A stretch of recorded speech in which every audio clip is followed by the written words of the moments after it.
Shalom saudara terkasih di dalam Tuhan Yesus. Kita ada di minggu yang kedua di bulan Mei. Kita siapkan hati untuk menerima kebenaran firman Tuhan yang menuntun hidup kita. Mari kita berdoa. Bapa, di dalam nama Tuhan Yesus, berbicara lewat hamba-Mu, firman Tuhan yang disampaikan dalam seri jurnal, bawa setiap umat-Mu dalam perjalanan bersama-Mu hari demi hari, Engkau yang menuntun. Terima kasih ya Roh Kudus, firman-Mu adalah pelita bagi kaki kami dan terang bagi jalan kami. Di dalam nama Tuhan Yesus, amin. Saudara terkasih dalam Tuhan Yesus, di seri khotbah bulan Mei jurnal, yaitu saya mengambil dari sisi catatan harian. Sekalipun arti jurnal ada juga akademik jurnal yang membahas tentang perkembangan akademik dari subjek tertentu, mungkin di medis, di pendidikan, tentang artikel dalam satu bidang ilmu. Bahkan juga jurnal di dalam catatan, yaitu keuangan, bookkeeping, itu juga adalah bagiannya, catatan harian tentang keluar masuk keuangan, kas kecil, ya, dan juga ada juga surat kabar harian yang dikatakan jurnal. Tapi fokus kita adalah yaitu catatan harian dalam konteks kerohanian, bahwa kita sebagai anak Tuhan berjalan bersama Tuhan, kita mengenal siapa Tuhan kita dan siapa diri kita di dalam Dia, dan siapa orang-orang sekeliling yang Tuhan tempatkan, di mana pada musim kehidupan kita, dari sejak kita kecil menuju remaja, dewasa, sampai masa tua kita. Tuhan menjadikan segala sesuatunya indah pada waktunya. Sehingga jurnal catatan harian ini, apa yang kita dengar, apa yang kita lihat, apa yang kita rasakan, apa yang kita pikirkan, yang Tuhan proses dalam perjalanan hidup kita belajar mencatatnya. Mungkin bukan saja secara per hari, tapi secara per event atau sesuatu yang Tuhan kerjakan. Pada hari ini saya akan sampaikan fokus tentang Bible Journal, yaitu jurnal catatan firman Tuhan dalam perjalanan hidup kita, dalam musim-musim kehidupan. Ketika kita menghadapi ketakutan, kecemasan, kekhawatiran, maupun masa depan, kita memandang perihal sesuatu yang secara mata jasmani kita tidak mungkin. Namun bersama Tuhan, firman-Nya memberikan konfirmasi, firman-Nya memberikan rema, yaitu tuntunan arahan untuk mengambil keputusan. Saya mengambil contoh jurnal yang saya miliki, di mana buku jurnal ini saya simpan dari yang untuk buku ini, yaitu tahun 2009. Jadi catatan-catatan apa yang Tuhan kerjakan, maupun dalam bentuk firman yang saya terima, maupun jawaban doa, ataupun pergumulan doa yang saya tuliskan, dan ada yang sudah Tuhan jawab, ada yang masih belum, dan ini perjalanan bahkan sampai 2015, 2017, bahkan sampai 2023, dan tahun ini tahun 2024 yang ada. Semua ini adalah perjalanan hidup saya sebagai anak Tuhan, di mana Tuhan yang menuntun dengan firman-Nya. Jadi ada jurnal fokus prayer journal, doa, ada juga jurnal catatan kejadian yang terjadi, dan yang saya tekankan untuk hari ini, suara pembalaan adalah Bible Journal. Ayat-ayat rema, ayat-ayat khusus yang Tuhan berikan, yang Tuhan ingatkan dalam perjalanan hidup kita. Jadi untuk itu saya memberikan contoh-contoh yang ada, di mana saudara bisa terapkan dalam catatan harian saudara, firman ayat yang Tuhan perkatakan, mungkin lewat mimpi, lewat pembacaan Alkitab beraturan, khotbah yang didengar, maupun seperti saat ini, ataupun ayat-ayat dari radio, maupun bacaan renungan yang saudara baca. Semua itu adalah rangkaian Tuhan berbicara kepada umat-Nya. Lewat kejadian-kejadian, lewat mimpi, visi. Yang saat ini saya fokuskan adalah Alkitab, ayat firman Tuhan. Untuk itu saudara, saya akan memberikan 10 golongan yang saya terima, yang saya bagikan, yang dapat saudara kembangkan sesuai dengan keberadaan saudara. Dalam hidup saya tentu masih banyak hal, kategori yang lain yang Tuhan singkapkan, tapi saya mengambil 10 jenis kategori ayat dalam catatan jurnal saya. Yang pertama, tentang kelepasan sejati. Bible Journal yang saya terima, ayat ini ada di Imamat 26, ayat 13 tentang kelepasan sejati. Imamat 26 ayat 13, Akulah Tuhan Allahmu yang membawa kamu keluar dari tanah Mesir, supaya kamu jangan lagi menjadi budak mereka. Aku telah mematahkan kayu kuk yang di atasmu dan membuat kamu berjalan tegak. Ayat ini ada di dalam catatan jurnal saya untuk mengingatkan bahwa Tuhan yang memberikan kelepasan yang sejati, yang dahulunya hidup dalam kegelapan, hidup dalam dosa, hidup tidak mengenal Tuhan, tapi Dia oleh kasih karunia-Nya telah membawa saya menjadi anak Tuhan. Menjadi orang percaya, mengalami kelepasan, tidak menjadi budak dosa, bukan hamba dosa, tapi hamba kebenaran. Melakukan apa yang benar di mata Tuhan. Dan hidup saya bukan aku lagi, tapi Kristus yang hidup di dalam aku. Membuat pandangan kehidupan, status identitas saya adalah anak Tuhan.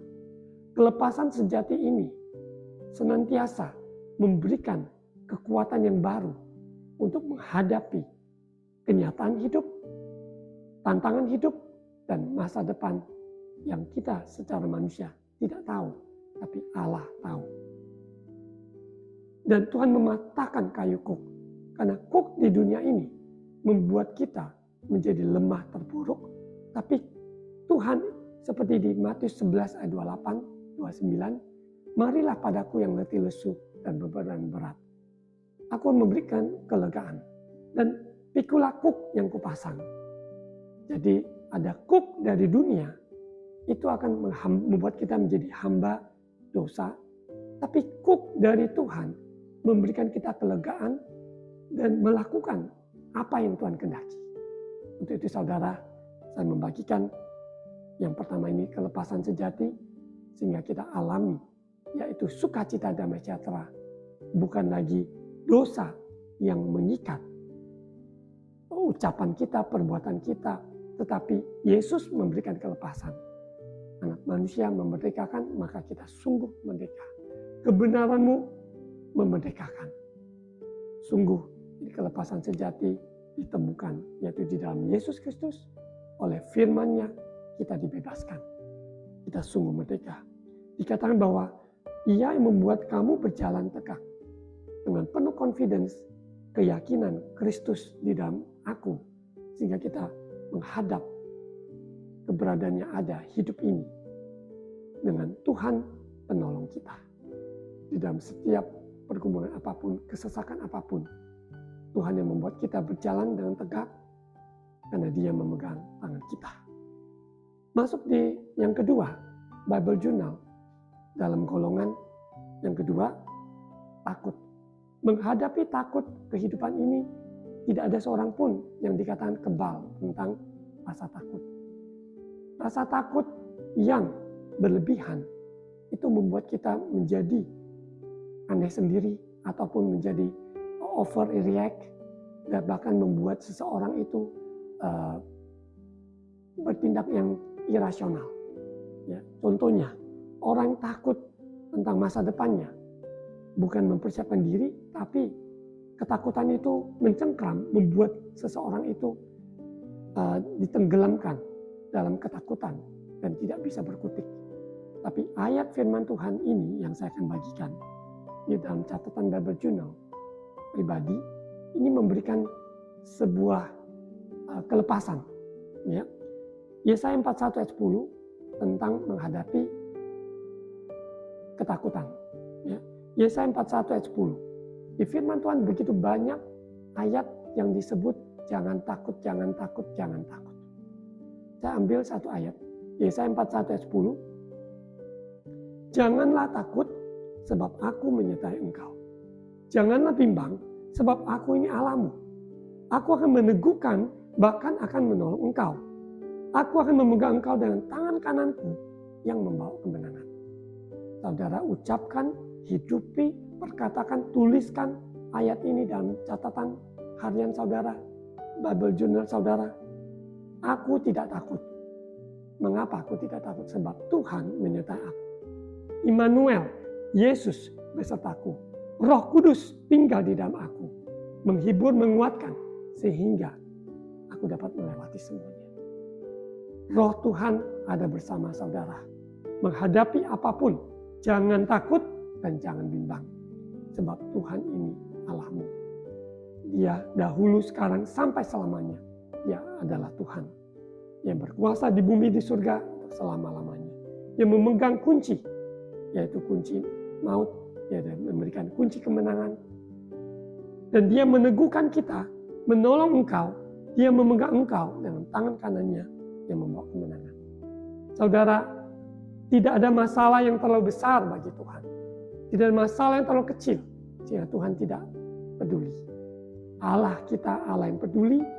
Apapun yang saudara gumulkan dalam hal jodoh, keuangan, kesehatan, dalam pernikahan, rumah tangga, pekerjaan, pelayanan, jangan takut dan jangan bimbang. Ucapkan ayat ini yang saya bagikan dalam Bible Journal pribadi saya, saudara bisa terapkan juga Yesaya 41 ayat 10. Karena Tuhan yang menjanjikan kemenangan, dia tidak pernah lalai dan dia tidak pernah gagal, dan dia bisa diandalkan, bisa dipercaya sepenuhnya. Karena di dalam Kristus pengharapan kita sungguh ada. Is the living hope. Dialah pengharapan yang hidup. Kristus telah mati di kayu salib, telah bangkit, dan bahkan barusan saja kita memperingati kenaikan Yesus ke surga. Dia sebelum naik ke surga, dia menyuruh murid-muridnya menantikan janji Bapa, yaitu Roh Kudus, Roh Penolong, untuk menolong kita dalam segala kesakan, membawa kita kepada seluruh kebenaran, sehingga membawa kita melakukan, menerima kuasa, dunamis, kuasa, sebagai saksinya Tuhan di Yerusalem, Yudea, Samaria, sampai ke ujung bumi. Kita tidak perlu takut, sebab rumah Bapa Yesus naik ke surga menyediakan tempat bagi kita semua. Jangan gelisah dan jangan takut.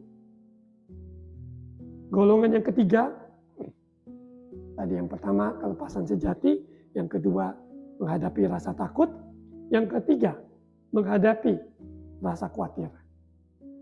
Kita manusia sehari-hari kita dari umur yang kecil sampai remaja, dewasa, semakin hari semakin khawatir itu, semakin dengan tanggung jawab yang ada, semakin banyak yang kita khawatirkan. Namun firman Tuhan di Filipi 4, ini di Bible Journal yang saya terima dari Tuhan, saya bagikan. Filipi 4 ayat 4 sampai 7. Menghadapi kekhawatiran. Bersukacitalah senantiasa dalam Tuhan. Sekali lagi kukatakan, bersukacitalah. Ini adalah perintah. Bersukacita, pilihan kita. Bersukacita untuk lakukan firman Tuhan. Karena bersukacita tidak bergantung kepada situasi kondisi. Tidak bergantung kepada keadaan yang ada. Bersukacita senantiasa. Rejoice always. Ya, di firman Tuhan di 1 Tesalonika 5, 16, 17, 18. Tetaplah berdoa, bersukacita senantiasa, tetaplah berdoa, mengucap syukurlah dalam segala hal. Sebab itulah yang dikehendaki Allah di dalam Kristus Yesus. Filipi 4 ayat 4 ini sekali lagi Rasul Paulus katakan bersukacita dengan konteks dia sendiri ada di tahanan, di rumah tahanan. Dengan keberadaan yang ada, di mana dia di penjara dan rumah tahanan. Dan di situ dia mendorong, yaitu jemaat di Filipi. Begitu pula dengan segala keberadaan kita yang ada berbeda-beda. Tetaplah kita bersukacita. Hendaklah kebaikan hatimu diketahui semua orang, Tuhan sudah dekat. Ya, kita lakukan yang benar, lakukan yang baik, nama Tuhan dimuliakan. Bahwa Yesus segera datang, kita harus siapkan diri sebagai mempelai yang bijak, hidup kudus, hidup takut akan Tuhan, hidup dalam kebenaran, tidak kompromi dan dosa, dan hidup sungguh-sungguh menghormati Allah. Allah sudah dekat, Tuhan sudah dekat. Ya. Ayat 6, janganlah hendaknya kamu khawatir tentang apapun. Apapun juga digarisbawahi. Khawatir tentang apa yang harus kita lakukan dalam usaha pekerjaan di tengah-tengah ekonomi yang berat. Namun saudara, bersama Tuhan, di dalam Tuhan, selalu ada jalan keluar, selalu ada hikmat, selalu ada yaitu kepekaan yang Tuhan berikan untuk kita mengambil langkah-langkah strategis keputusan.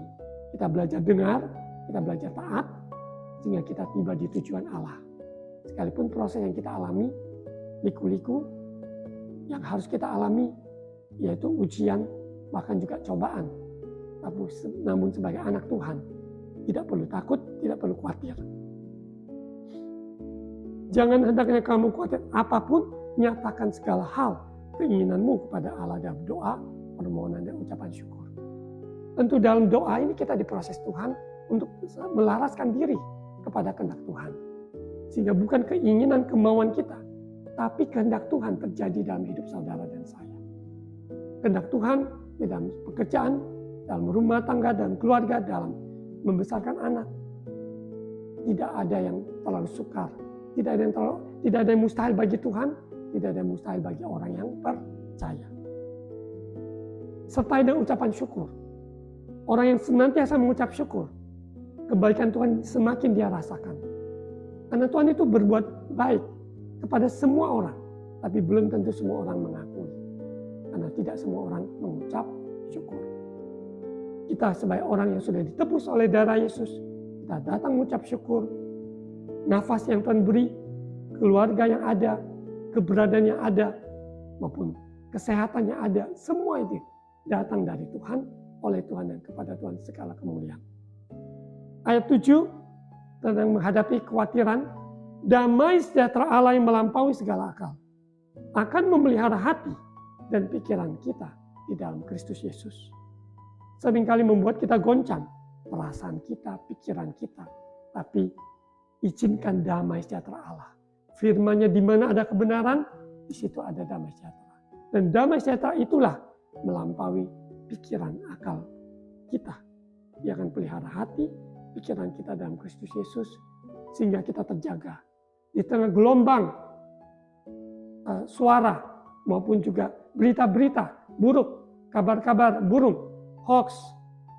Namun kita sebagai anak Tuhan, pegang firman Tuhan sungguh-sungguh. Kita berdiri di atas batu karang, maka kita tidak akan goyah selama-lamanya. Dialah gunung batuku, keselamatanku, aku tidak akan goyah selama-lamanya. Tidak perlu takut, tidak perlu khawatir. Sekarang di poin yang keempat, menghadapi namanya waktu. Menghadapi waktu. Ada 2 ayat yang saya mau fokuskan di Pengkhotbah 3. Ayat 1, saudara bisa baca seluruh pasal 3, tapi saya fokus di ayat 1 dan 11. Pengkhotbah pasal 3 ayat 1, untuk segala sesuatu ada masanya. Untuk apapun di bawah langit ada waktunya. Ada masa, ada waktu, untuk ini, untuk itu. Semuanya ada masa dan waktunya. Setiap segala sesuatu ada musimnya. Untuk itu kita belajar menantikan Tuhan, belajar mengenali apa yang Tuhan kehendaki, belajar dengar-dengaran, sekalipun belum lihat. Namun kita percaya, ya 11, yang membuat segala sesuatu indah pada waktunya. Bahkan yang memberikan kekalan dalam hati mereka, tetapi manusia tidak dapat menyelaminya. Pekerjaan yang dilakukan Allah dari awal sampai akhir. Manusia kita terbatas dengan pengalaman panca indera kita, namun Tuhan yang tak terbatas menjadikan semua indah pada waktunya. Di catatan jurnal dalam keluarga pribadi yang kami alami, sungguh indah. Tuhan jadikan indah pada waktunya. Doa-doa yang dipanjatkan, yang dituliskan, ada yang sudah Tuhan jawab, ada yang belum. Firman Tuhan menjadi penghiburan kekuatan. Catatan harian ini mengingatkan bahwa Tuhan itu baik, senantiasa baik, Tuhan itu besar, dia dahsyat. Segala sesuatu ada waktunya, dan Tuhan jadikan semua indah pada waktunya. Waktu Tuhan pasti yang terbaik, walau kadang tak mudah dimengerti. Seringkali kita tidak mengerti, tapi yang bagian kita adalah percaya. Karena Allah kita Allah yang kekal, dia yang tahu segala sesuatunya. Di Mazmur 90 ayat 12, ajarlah kami menghitung hari-hari kami sedemikian hingga kami beroleh hati yang bijaksana. Ini ada di catatan Bible Journal.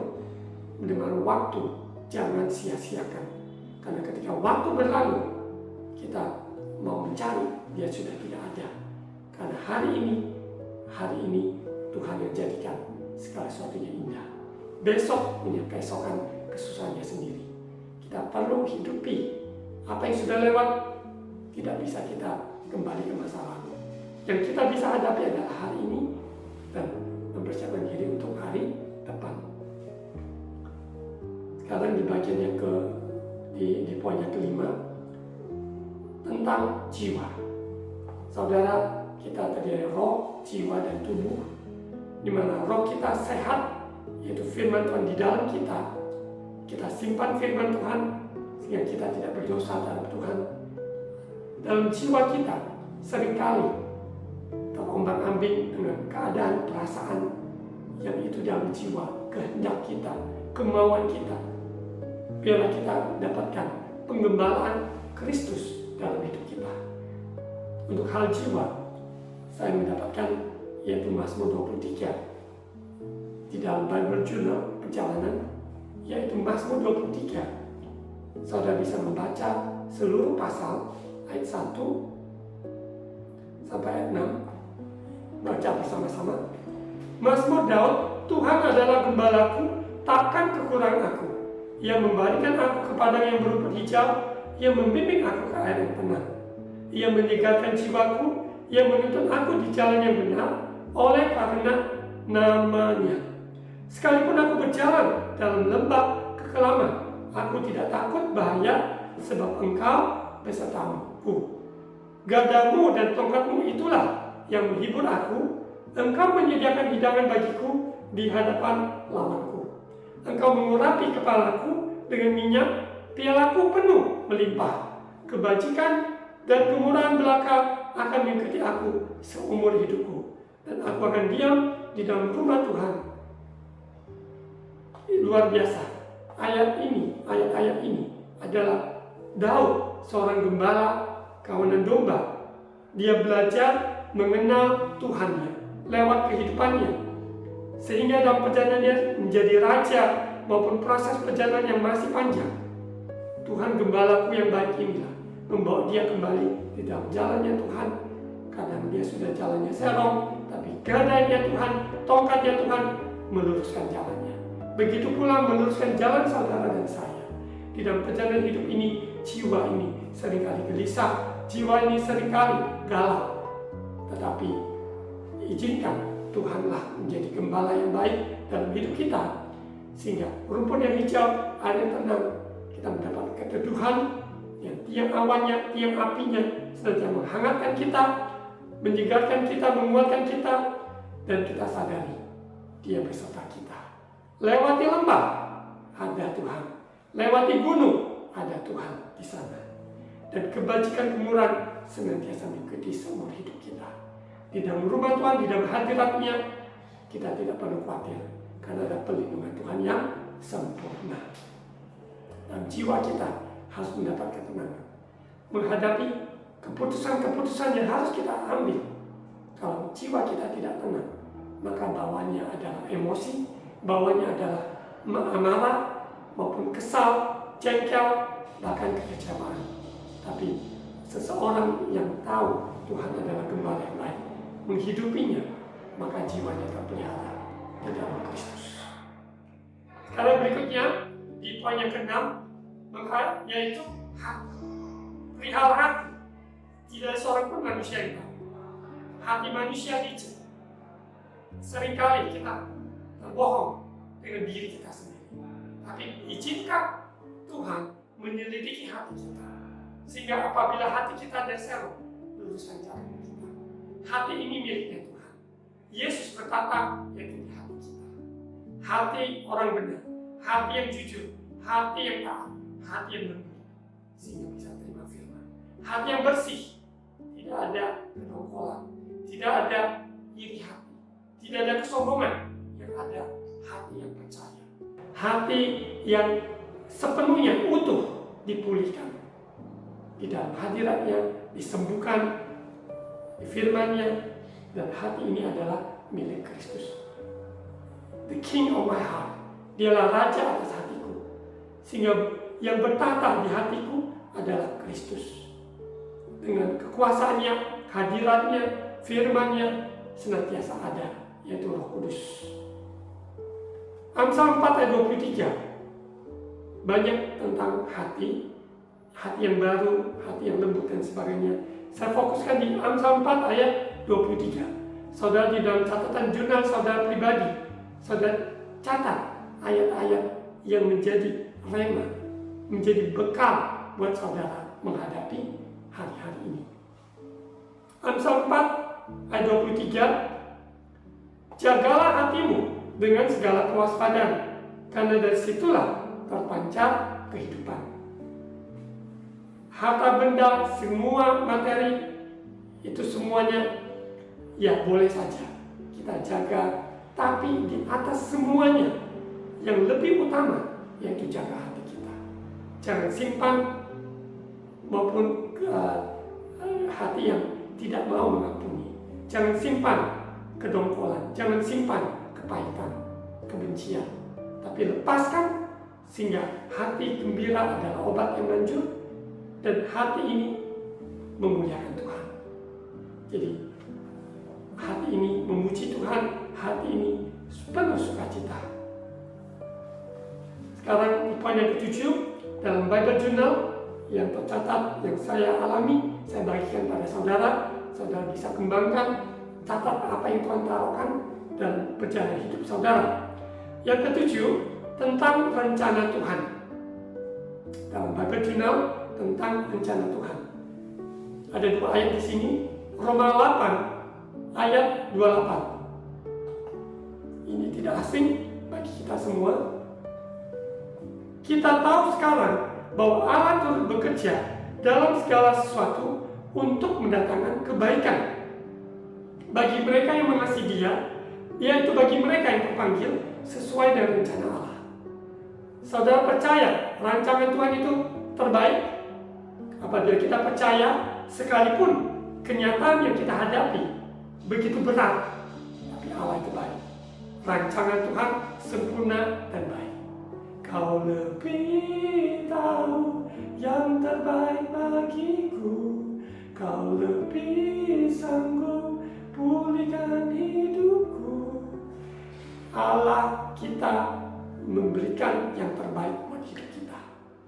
Bagian kita adalah mengasihi Dia, mempercayai Dia, dan mentaati tuntunan Roh-Nya lewat firman Tuhan. Nasihat-nasihat hamba Tuhan, nasihat-nasihat orang bijak yang takut akan Tuhan, kita sungguh-sungguh mau mendengarkan godly counsel dan mengindahkan dan memperhatikannya. Yeremia 29 ayat 11, sebab aku ini mengetahui rancangan-rancangan apa yang ada padaku mengenai kamu, demikianlah firman Tuhan, yaitu rancangan damai sejahtera dan bukan rancangan kecelakaan, untuk memberikan padamu hari depan yang penuh harapan.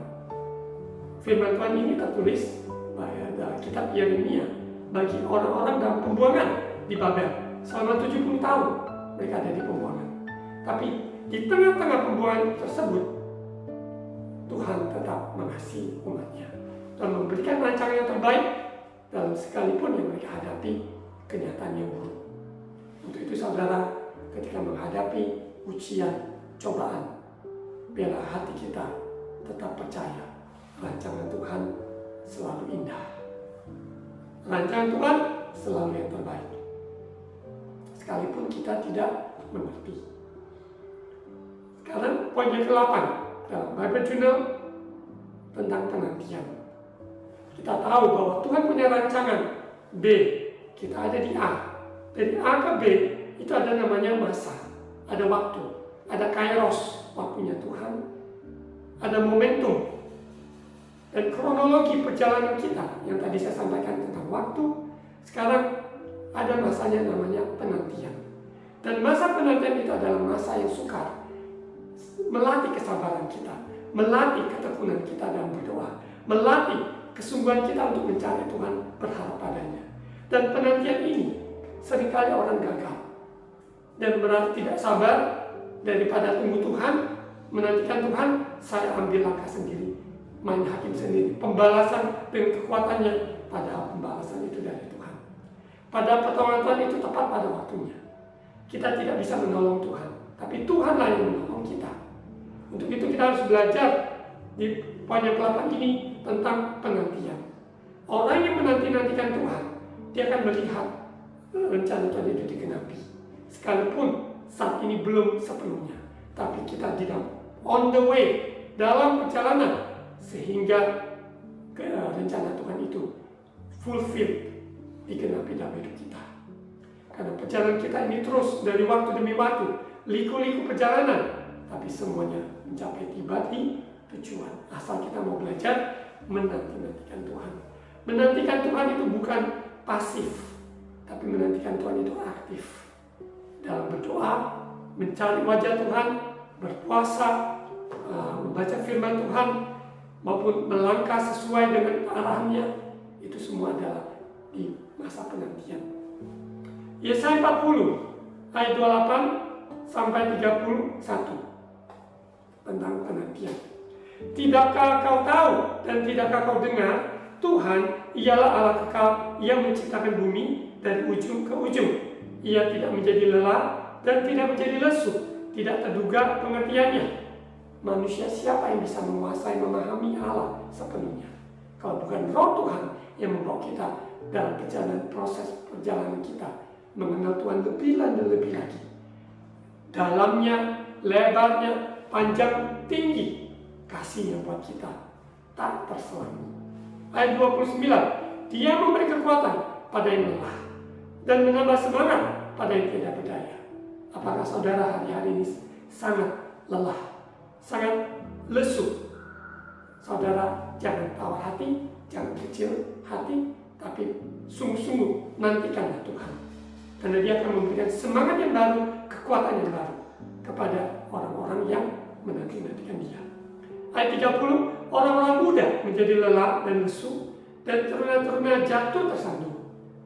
Kalau dikatakan kontras sekali, orang muda-muda harusnya semangat dan tidak lesu, dan mereka juga punya energi yang kuat. Namun mereka bisa lesu dan bisa tersandung. Tetapi ayat 31 digaris bawahi, tetapi orang-orang yang menanti-nantikan Tuhan mendapat kekuatan baru. But those who wait upon the Lord, orang yang menanti-nantikan Tuhan mendapat kekuatan baru, supernatural, kekuatan secara fisik, jiwa, roh kita. Mereka seumpama raja wali yang terbang dengan kekuatan sayapnya. Mereka berlari dan tidak menjadi lesu, mereka berjalan dan tidak menjadi lelah. Raja wali tidak takut menghadapi badai yang datang. Semakin badai yang datang, angin yang datang, dia akan terbang semakin tinggi.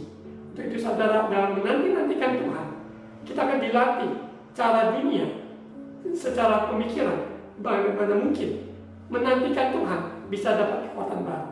Tapi firman Tuhan katakan, orang yang menanti-nantikan Tuhan dalam berdoa, dalam membaca firman, dalam persekutuan dengan orang-orang kudus, percaya kekuatan baru Tuhan berikan pada kita semua. Dan kita diberikan kemampuan untuk terbang, berjalan, berlari, dan mencapai tujuan Allah yang Tuhan kehendaki dalam hidup saudara dan saya. Di poin yang ke-9 dalam Bible Journal, saudara bisa terapkan, bisa pakai, dan saudara juga bisa kembangkan apa yang Tuhan taruhkan dalam hidup saudara. Ini yang saya bagikan, pengalaman dari perjalanan dari Bible Journal yang saya catat dari tahun demi tahun, dan ini hanya cuplikan, ya masih banyak banget, tapi untuk konteks menyampaikan firman Tuhan ini, saya mengambil 10 bagian, ya. Poin yang ke-9 ini tentang melangkah. Orang yang menanti-nantikan Tuhan, ada waktunya, ada lampu merah, yaitu stop, lampu kuning, berhati-hati, lampu hijau, yaitu melangkah. Kalau ada waktunya Tuhan suruh kita melangkah, jangan kita mundur, jangan kita berhenti, karena Tuhan mau kita melangkah, sehingga kita mencapai tanah perjanjian. Orang yang statik, ya tidak ikut jalannya Tuhan, sehingga perjalanan dia itu berputar-putar-putar di padang gurun. Tapi orang yang mau menantikan Tuhan, ada waktu untuk menanti, ada waktu untuk melangkah. Nah, disitulah saudara melangkah, dan saudara akan menerima tanah perjanjian yang Tuhan berikan. Kita ambil di Yosua pasal 1 ayat 3. Saudara yang tentang melangkah, saudara bisa baca di kitab Yosua. Sangat memberikan semangat yang baru, kekuatan untuk melangkah sesuai dengan pimpinan Tuhan. Yosua pasal 1 ayat 3, saya hanya ambil satu ayat. Setiap tempat yang diinjak oleh telapak kakimu, kuberikan kepada kamu, seperti yang telah kujanjikan kepada Musa. Setiap kita mau melangkah, Tuhan sendiri membuka jalan. Kita melangkah, sejauh kita melangkah, Tuhan yang memberikan langkah-langkah itu, yaitu menjadi kemenangan buat kita.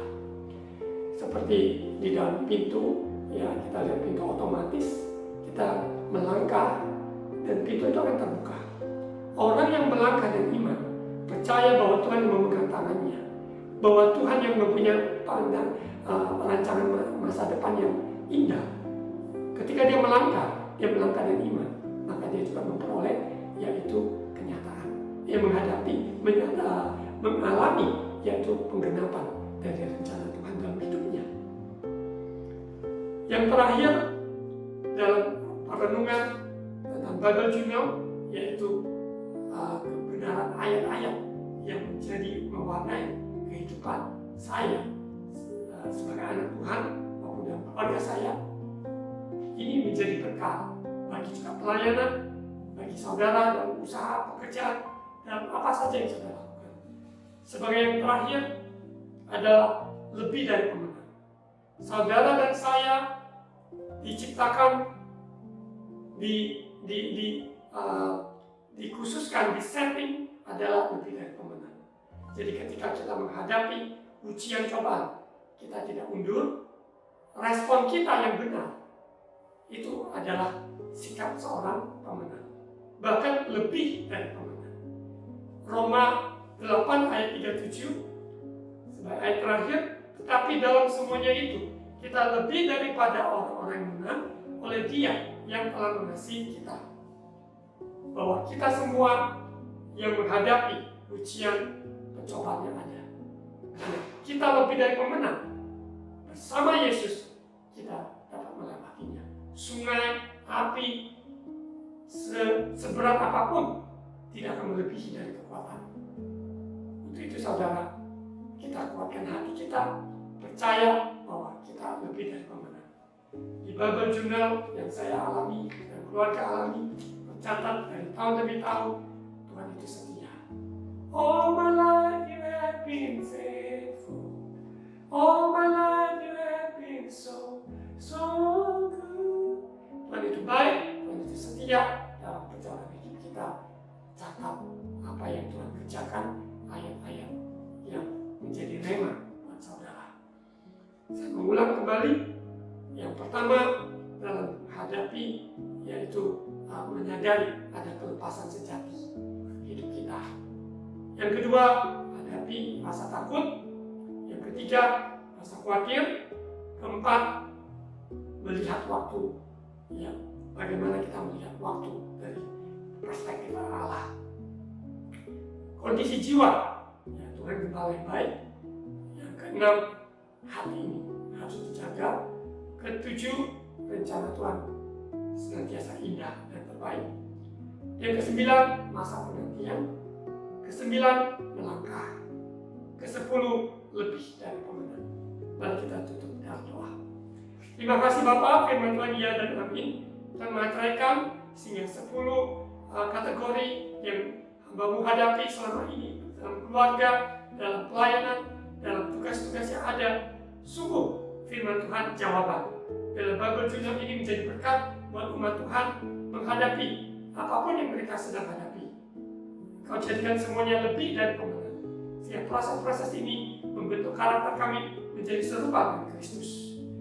Terima kasih Bapa, kami serahkan segala pergumulan dalam hal keuangan, tidak ada mustahil bagimu, Engkau sanggup menolong. Bagi umatmu dalam hal kesehatan, sakit penyakit, Tuhanlah penyembuh, biru-biru-Mu telah menyembuhkan. Di dalam nama Yesus, maupun dalam keterikatan apapun Tuhan berikan kelepasan. Tuhan tolong dalam hal pekerjaan, usaha, Tuhan tuntun, Tuhan memberkati setiap usaha anak-anak-Mu. Dalam setiap pelayanan, biarlah pelayanan yang murni, pelayanan yang memuliakan nama-Mu, menjadi berkat buat jiwa-jiwa sekeliling dimanapun mereka melayani. Bapa, berkati pemerintah kami, negara kami Indonesia, Sabang sampai Merauke, Talaut sampai Pulau Rote, lawati penuh dengan kemuliaan Tuhan. Pemerintah yang ada dan pemerintah transisi, pemerintah yang baru, Tuhan sertai. Roh takut akan Tuhan atas negara kami. Berkati juga Bapak gereja-gereja Tuhan, Engkaulah kepala gereja, kami adalah tubuh Kristus, supaya umat Tuhan dipersiapkan, hamba Tuhan pakai yang luar biasa, mempersiapkan umat Tuhan yang dewasa, menyongsong kedatangan Yesus yang kedua kali. Terima kasih Bapak, kami bersyukur, Engkau baik, sungguh baik, dan Engkau setia. Engkau naik ke surga, Kau janjikan, yaitu Kau penghibur, yaitu Roh Kudus, yang senantiasa menolong kami. Terima kasih Bapak. Saat ini saudara angkat kedua tangan, terima ucapan berkat imam.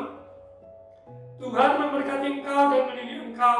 Tuhan menyinari engkau dengan wajahnya dan memberi engkau kasih karunia. Tuhan menghadapkan wajahnya padamu dan memberi engkau damai sejahtera. Terimalah berkat kasih karunia dari Allah Bapa, cinta kasih dari Tuhan Yesus, persekutuan Allah Roh Kudus menyertai kita semua hari ini sampai Maranatha Yesus datang kembali. Dalam nama Tuhan Yesus. Amin.